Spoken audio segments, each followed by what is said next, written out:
minggu. Jadi kami akan menyampaikan beberapa hal yang perlu kami sampaikan terlebih dahulu. Ini adalah tim advokat sebagian ya, tim advokat Pak Febri Adriansyah yang termasuk yang kemudian bergabung yang akan kami perkenalkan. Harapan kami sederhana dalam proses hukum ini agar proses ini bisa betul-betul berjalan di koridor hukum, dan konferensi pers ini juga salah satunya adalah upaya kita bersama agar proses hukum ini bisa berjalan secara transparan. Tentu itu harapan yang perlu kami sampaikan dari pihak kami tim advokat seperti itu. Jadi perlu juga kami sampaikan sebagai edukasi bagi publik bahwa tugas advokat itu adalah memberikan pendampingan hukum, membela hak tersangka ya, sebagai penyeimbang untuk memastikan penegakan hukum itu benar-benar dilakukan sesuai dengan hukum acara yang berlaku. Jadi dalam konteks itulah tugas advokat. Di satu sisi ada penegak hukum, penyidik atau penuntut umum kalau di sidang, di sisi lain ada advokat yang diharapkan bisa memberikan keseimbangan dalam proses penegakan hukum itu. Berikutnya kami ingin memperkenalkan terlebih dahulu tim advokat yang telah dan akan mendampingi lebih lanjut Bapak Febri Adriansyah. Saya sendiri Febri Diansyah, kemudian di sebelah kanan saya ada Dr. Firman Wijaya, kemudian di sebelah kiri saya ada Dr. Hermawanto, SHMH, kemudian di sebelah Pak Firman ada Pak Muhammad Farizi, dan di sebelah Pak Farizi ada Bu Tina Tamhir, dan kemudian ada tim advokat dan tim asisten advokat yang juga bergabung di sini. Yang belum bisa bergabung hari ini adalah Pak Dr. Magdir Ismail, SHLLM, dan juga ada Dr. Alfon Kurnia Palma, SHMH. Mungkin dalam kesempatan berikutnya bisa interaksi lebih jauh. Teman-teman semua, kami ingin memastikan bahwa klien kami telah kooperatif dalam menjalankan proses hukum ini. Hal itu dibuktikan dengan kehadiran klien kami pada 2 kali pemeriksaan di Kejaksaan Agung RI, yaitu pada tanggal 17 Juli 2026 dan 24 Juli 2026. Kami juga mengharapkan proses hukum ini dijalankan secara benar, sesuai dengan Kitab Undang-Undang Hukum Acara Pidana dan Peraturan Administrasi Penanganan Perkara yang berlaku. Jadi ini harapan kita semua, karena penegakan hukum itu tidak mungkin bisa dilakukan dengan cara-cara yang melanggar hukum. Makanya proses hukum yang benar menjadi isu penting yang kami harapkan bisa terjadi dalam konteks perkara ini dan juga perkara-perkara lain tentunya. Berikutnya saya ingin persilahkan lebih lanjut Pak Firman Wijaya untuk menyampaikan poin-poin berikutnya. Sampai 8. Oke, 6 sampai 8. Baik, terima kasih. Assalamualaikum warahmatullahi wabarakatuh. Salam sejahtera buat kita semua, para jurnalis, rekan-rekan jurnalis media cetak elektronik yang sangat saya hormati. Karena bagaimanapun jurnalis adalah mitra dari para advokat. Ya, kita sama-sama memperjuangkan kebenaran dan keadilan. Sejak proses pemeriksaan saat ini, dengan terbentuknya tim advokasi yang terus berjalan, memang sudah dilakukan upaya-upaya, baik itu analisa hukum secara intens dan prudensial. Hati-hati. Kehati-hatian ini penting karena memang dibutuhkan dalam menentukan langkah hukum lanjutan. Nah, kemudian juga kita berharap ini bukan seperti speedy proses ya, prosesnya mau cepat dan terburu-buru, ya, apalagi proses ini menimbulkan legal gap dan gegabah yang tentu berdampak serius bagi penegakan hukum. Karena itu penegakan hukum yang dilakukan secara terburu-buru menurut hemat kami, dalam amatan kami selama ini, termasuk fakta-fakta yang teramati selama ini, ketidakhati-hatian dalam proses penegakan hukum ini akan berdampak merugikan para justiciable, para pencari keadilan yang tidak hanya beliau, mungkin saja siapapun yang memperjuangkan keadilannya berkaitan dengan proses semacam ini. Karena itu menjadikan indikasi penegakan hukum yang dilakukan adalah semacam penegakan hukum yang dipaksakan. Nah, karena itu sebelumnya kami sudah mengidentifikasi setidak-tidaknya terdapat 9 kejanggalan, ya, 9 potensi pelanggaran hukum, terutama hukum acara pidana dalam penanganan perkara ini. Maka melalui konferensi pers ini kami ingin menyampaikan secara jelas rencana strategi hukum lanjutan yang akan dilakukan. Karena tadi kami sampaikan pers adalah mitra advokat, maka setiap ruang-ruang perjuangan keadilan juga menjadi tanggung jawab dan perhatian kita bersama. Kemudian juga pihak klien sebenarnya sudah memutuskan akan menggunakan haknya untuk mengajukan langkah hukum. Karena tentu sama-sama tahu pasti apa langkah hukum itu, tidak lain dan tidak bukan ini bagian dari pengujian dalam lingkup pre-trial, ya, yang dinamakan sebagai pra-peradilan. Karena tahapan ada pre-trial, ada in-trial nanti, kemudian ada post-trial. Nah, karena itu terhadap upaya paksa yang dilakukan terhadap klien kami, tentu dalam identifikasi kami ingin menguji, ya, validity atau keabsahan, termasuk autentikasinya, bahkan pelaksanaan proses hukum apakah memang sudah clear and clean, sudah sesuai dengan prinsip hukum acara pidana, ya, yang semangatnya beyond reasonable doubt, tidak boleh ada keraguan sedikit pun terhadap proses hukum yang berjalan sekarang ini. Ini yang ke-8, ya. Kemudian kita tim advokat, ya, mengajukan 2 permohonan pra-peradilan. Jadi ada 2 permohonan pra-peradilan. Yang pertama, permohonan pertama terkait dengan upaya paksa, ya, yang dilakukan oleh Kejaksaan Agung Republik Indonesia dalam penetapan status tersangka, ya, dugaan tindak pidana pencucian uang dan upaya paksa penahanan. Itu yang pertama.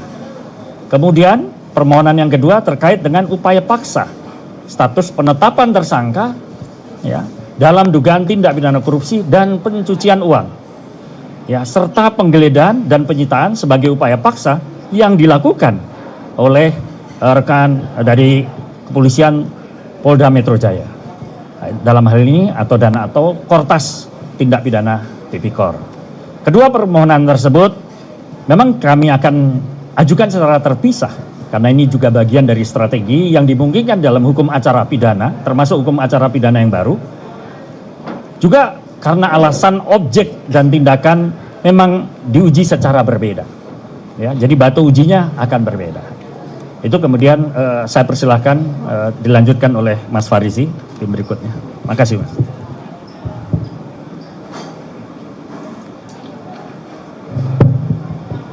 Terima kasih rekan-rekan wartawan semua. Terima kasih sekali atas kehadiran rekan-rekan semua di sini. Pada kesempatan ini memang kami akan menjelaskan upaya-upaya yang akan dilakukan oleh kami selaku tim kuasa hukum dari Bapak Febri Adriansa. Di antaranya seperti dijelaskan kalau tadi senior kita Bang Firman dan Pak Febri. Saya akan sedikit menjelaskan kenapa ada 2 permohonan. Ada 2 permohonan rencananya, ya, ini direncanakan ada 2 permohonan untuk pra-peradilan upaya hukum kita. Itu karena terkait ada 2, kita balik lagi kepada teorinya. Sekarang berdasarkan KUHP yang baru, ini yang bisa diajukan permohonan pra-peradilan adalah atas upaya paksa.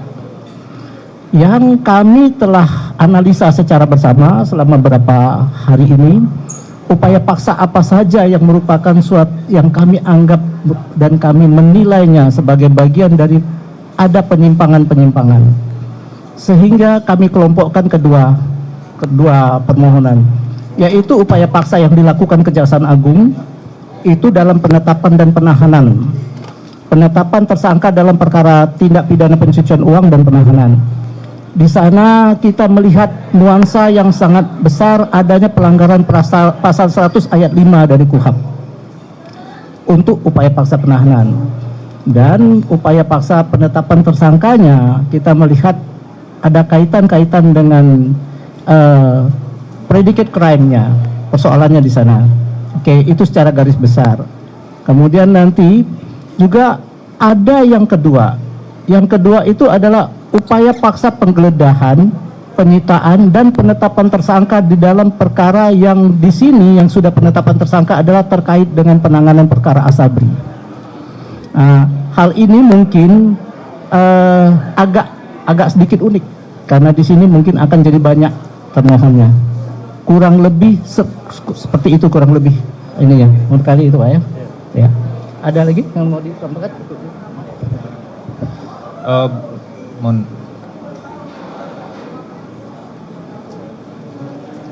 Berikutnya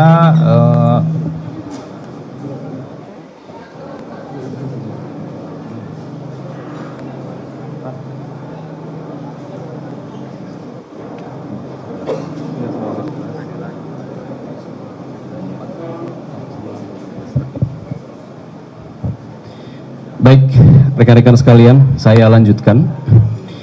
Selain itu, tim advokat juga akan mempersoalkan dugaan adanya penetapan tersangka sebanyak 2 kali terhadap dugaan tindak pidana yang sama. Kewenangan pejabat yang menandatangani surat penetapan tersangka serta kejelasan dasar hukum yang digunakan dalam penetapan tersangka terhadap klien kami.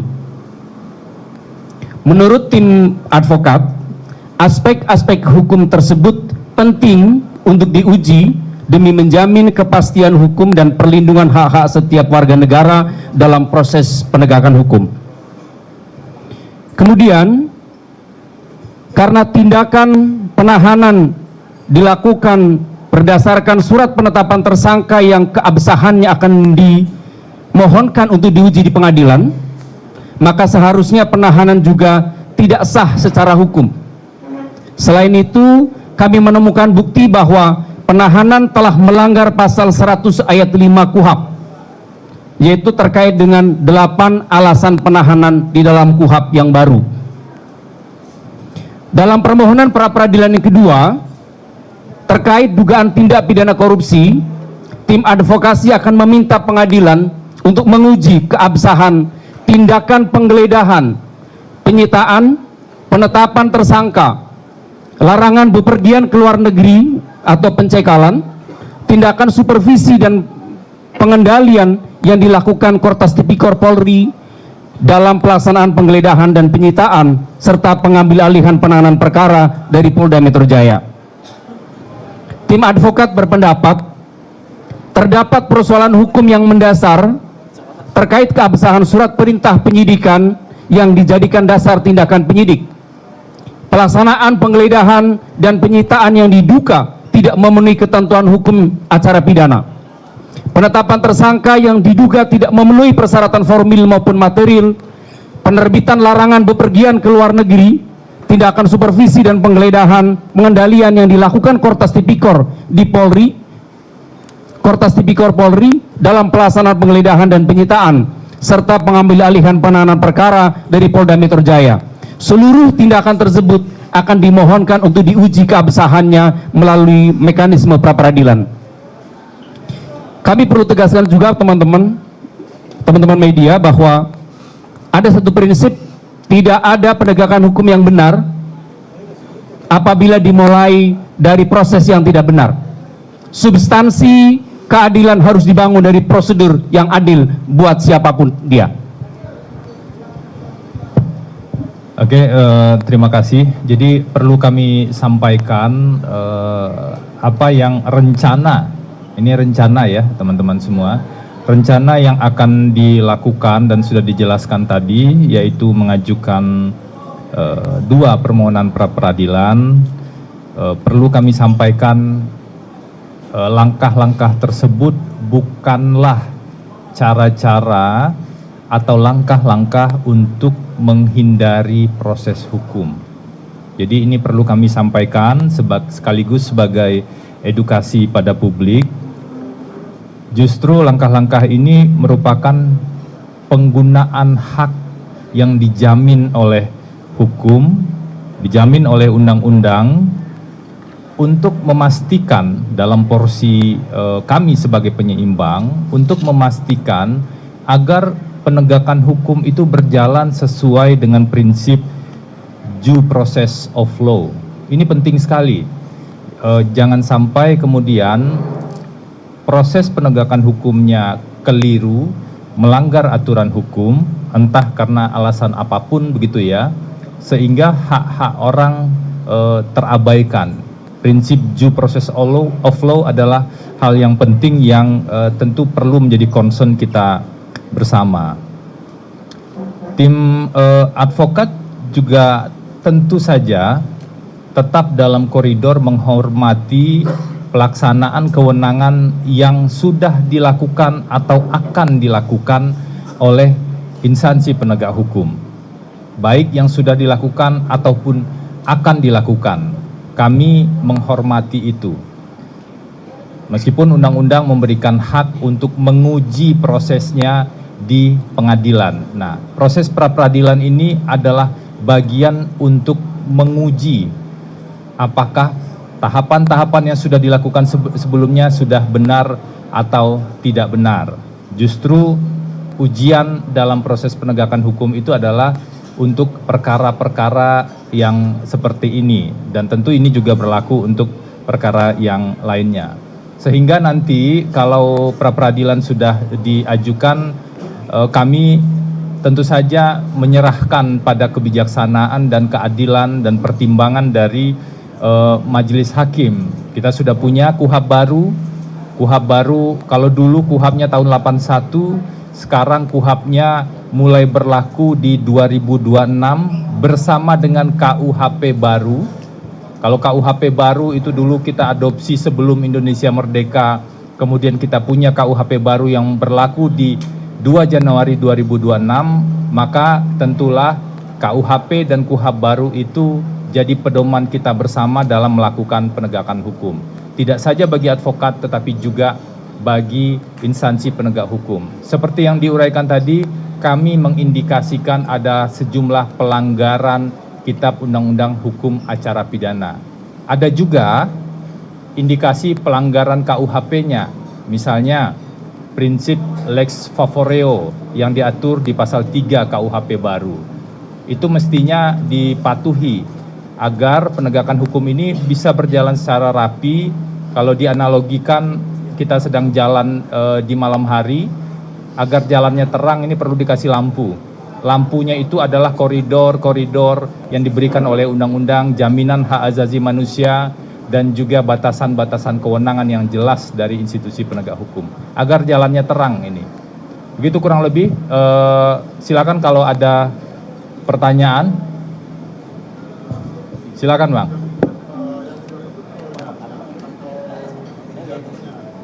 Sorry, mohon maaf. Gian, tolong. Mohon disebutkan dari nama dan dari mana ya Mas ya?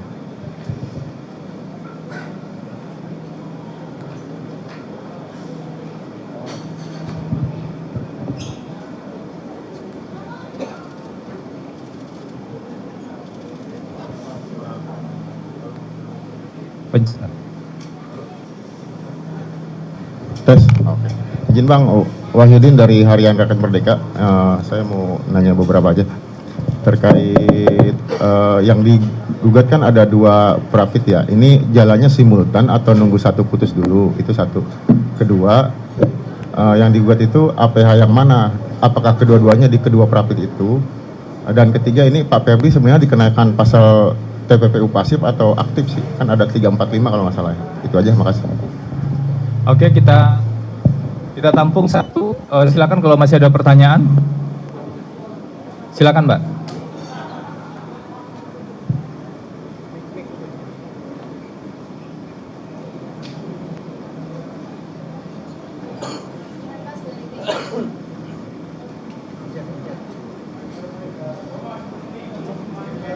Jihan Mas dari Tempo.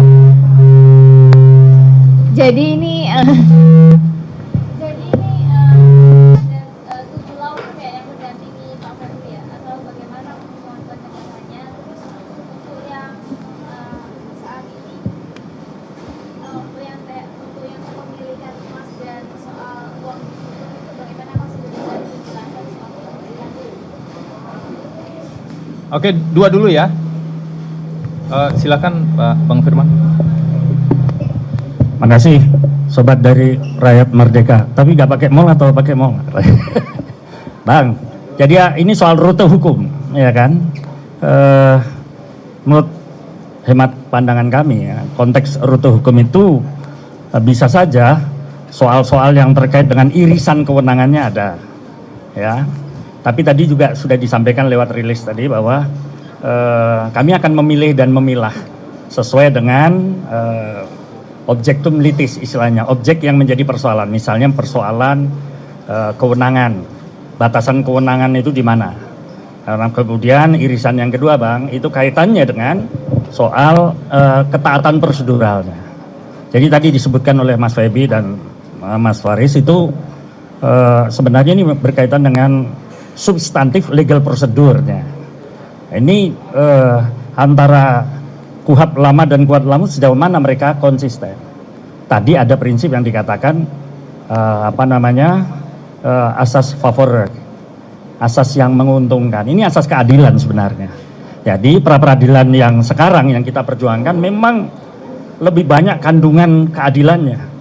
Nah, soal rutenya tadi itu kita akan pilih dari 9 klaster tadi. Dia akan masuk pada momentum yang mana, misalnya siapa yang menggunakan upaya paksa itu, kemudian juga bagaimana proses istilah beliau kalau dalam boleh saya istilahkan duplikasi, misalnya ada dua penetapan ya yang produknya sama, misalnya penetapan tersangka, bagaimana ceritanya kalau dua lembaga membuat produk penetapan status seseorang substansinya sama, gitu loh, statusnya sama. Apakah boleh orang ditetapkan 2 kali? Walaupun di beberapa negara yang disebut dengan asas duplikasi itu tentu ada limitasinya. Jadi yang kita mau uji tidak hanya limitasi hukumnya, tapi limitasi proseduralnya. Tadi yang disampaikan oleh Mas Edi. Nah, sejauh mana ketaatan? Kami membacanya ada persoalan serius dengan disiplin hukum acara tadi. Yang kedua, wajar. Ini soal pra-peradilan sebenarnya soal yang wajar, soal setiap warga negara ingin diperlakukan fairness. Ya, prinsip fairness itu salah satunya yang memastikan bagaimana dua lembaga ini atau dia ketika melakukan penyerahan tidak menimbulkan status, tidak menimbulkan dampak yang merugikan, maka digunakan istilah yang menguntungkan tadi. Kita akan cek ya secara prosedurnya ini lebih banyak menggunakan instrumen yang memberatkan enggak, karena KUHP-nya mengatur instrumen yang dipilih, instrumen yang meringankan. Apakah yang lama ataukah yang baru, walaupun ada prinsipnya yang baru akan mengalahkan yang lama dan sebagainya, tapi yang diutamakan adalah prinsip yang menguntungkan atau meringankan. Nah, ini prinsip keadilan atau prinsip yang bobotnya yang kita perjuangkan. Pasti ini jalan berliku dalam proses ini. Kita sadar betul bukan masalah yang sederhana, tapi sejalan dengan adanya KUHP yang baru, ya semangat untuk memperjuangkan keadilan yang baru juga perlu dilakukan, Pak. Kira-kira itu. Ya. Oh, yang dari Dinda Tempo ya. Sekalian ya tadi pertanyaan. Dinda Tempo. Oh, berapa level? Ya, ini sifatnya tim, kolaborasi. Ya, sifatnya kolaborasi Mbak. Nanti kan bisa dicek alamatnya masing-masing ya. Ya, mudah-mudahan ini tidak bagian dari iklan, tapi ya sudah, ini kolaborasi. Sukses buat Tempo. Lanjut. Yang mana? Oh, Mas. Oke, tadi sudah disebutkan tim kolaborasi ya. Jadi kalau di advokat itu kita kan memang sudah sering di beberapa kasus itu kolaborasi, tidak harus satu kantor dengan kantor yang lain, bisa jadi sebagian advokat itu kan sebenarnya profesi yang dijalankan secara pribadi begitu ya. Karenanya di sini timnya ya ada beberapa tim lah yang tentu ada pembagian tugas masing-masing.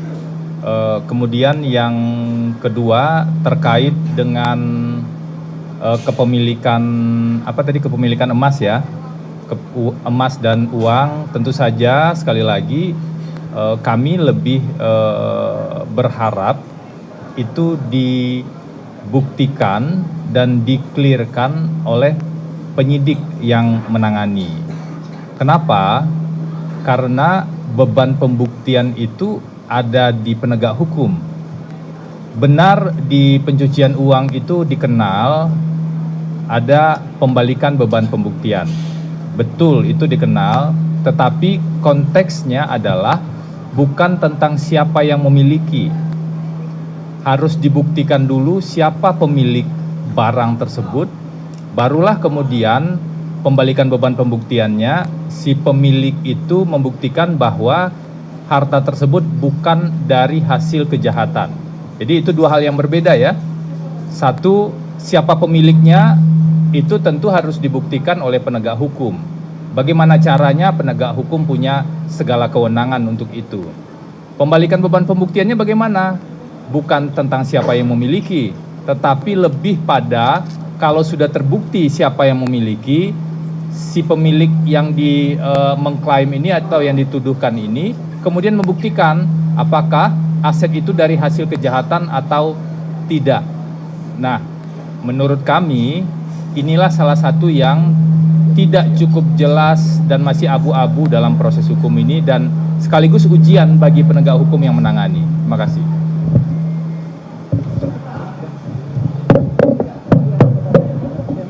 Ada yang terlewat tadi, masalah apakah permohonan akan diajukan bersama-sama atau jadi itu memang kita akuin setelah kita analisa ada dua materi permohonan.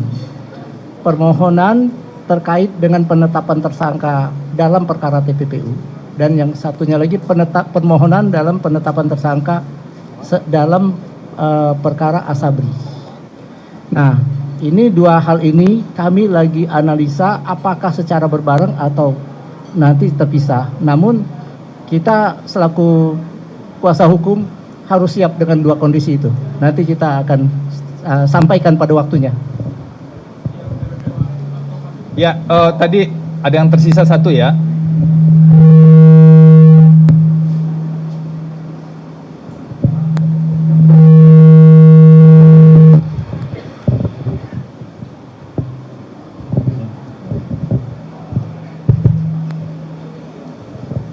Oke.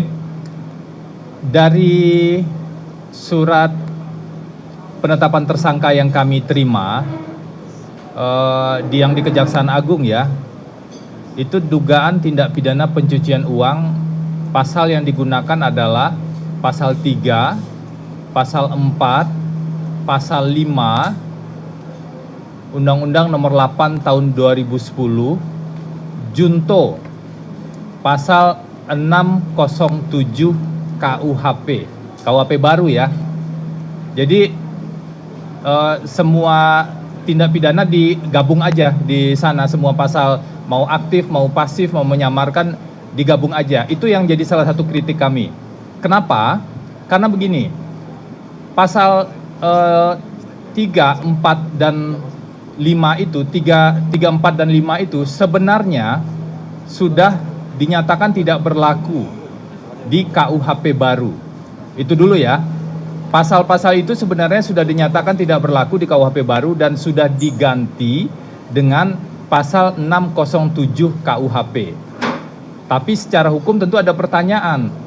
ini kan peristiwa yang diduga terjadi itu sebelum KUHP baru gitu. Tentu pertanyaan hukumnya mana yang akan digunakan. Inilah salah satu poin yang sudah kami identifikasi, yaitu indikasi pelanggaran prinsip lex favoreo yang diatur di pasal 3 KUHP baru. Seharusnya dibandingkan terlebih dahulu, tidak semuanya kemudian digunakan, dikumpulkan gitu dan kemudian semua digunakan. Harus dilihat dulu apakah pasal 3 ini kan TPPU aktif nih yang digunakan, atau 607 ayat 1 misalnya seperti itu. Sehingga ada fairness yang kemudian diberikan dalam proses hukum ini. Jadi pasalnya kurang lebih itu ya. Pasal 3 itu pasal aktif, pasal 4 itu menyamarkan, pasal 5 itu pasif. Dijuntokan dengan 607 yang semuanya juga ada, tiga-tiganya juga ada di sana. Dan di pasal 607 ini nggak disebutkan ayat berapanya, pokoknya 607 KUHP. Padahal di pasal 607 ini disebutkan di sana ada 25 jenis predicate crime. Wajar kami bertanya, ini predicate crime yang mana? Mungkin secara umum orang bilang, oh ini tindak pidana korupsi. Tapi harus jelas, tindak pidana korupsi itu jenisnya ada 30. Klasifikasinya ada 7. Yang mana? Ternyata setelah kami cek di setiap sprindik itu, semua sprindik tipikornya langsung dan pencucian uang atau pencucian uang. Apa boleh satu sprindik mengatur atau menyangkakan 2 tindak pidana sekaligus?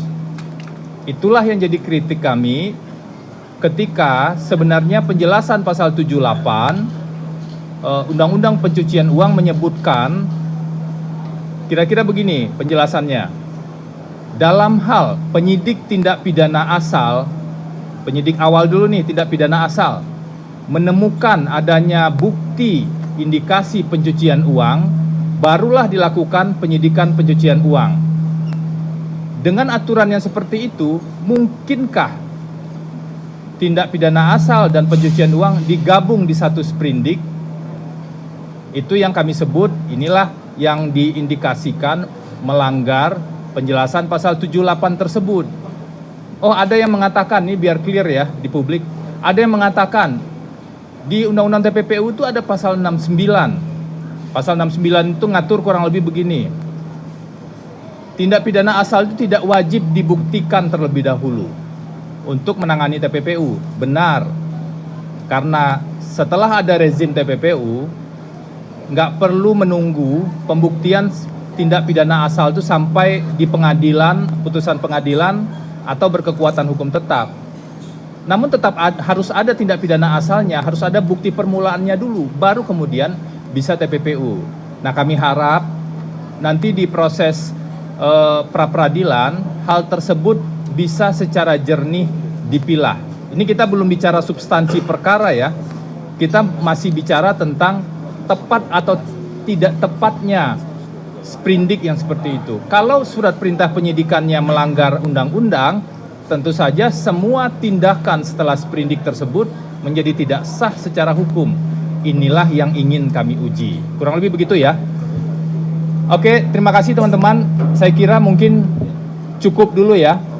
Silakan makan siang dulu. Nanti bisa lanjut doorstop masing-masing. Ya, narasumbernya masih di sini kok semuanya. Tidak, masih ada di sini. Oke, terima kasih ya teman-teman. Selamat siang. Assalamualaikum warahmatullahi wabarakatuh.